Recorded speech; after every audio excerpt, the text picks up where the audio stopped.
Grades were about the class, not about you.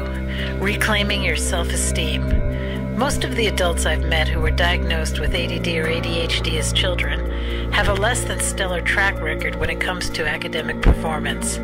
However, it's not the grades that were stamped on the report cards that are problematic today. Far more destructive than any grade they received are the beliefs they have about what those grades meant about them and the identity they had established based on those beliefs. Let me be clear about something. Anyone who's worked hard for a high grade point average should be proud of their accomplishments. With that being said, things like a high SAT score or being a straight A student are very much overrated when it comes to business, professional, or financial success. In fact, most of the successful people in these areas are usually not the ones with the highest SAT scores and GPA. Shocked? Most people are.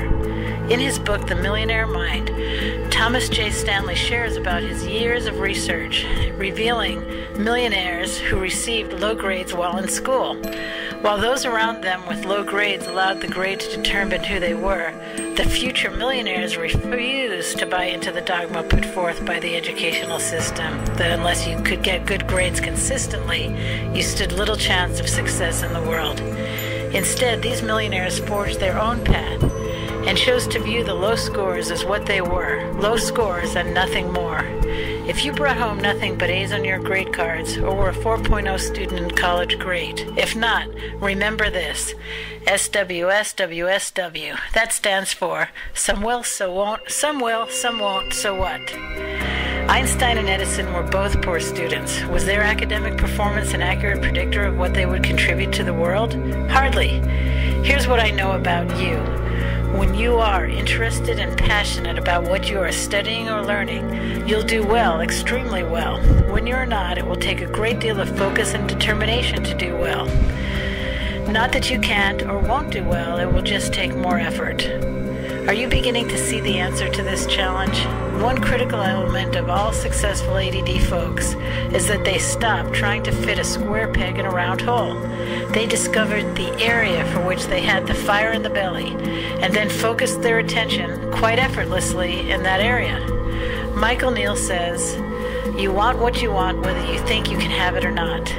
What do you want? What makes you tick? Just as you would never try to drive forward by looking into the rearview mirror, neither should you make your way through life by looking to your past problems or academic performance.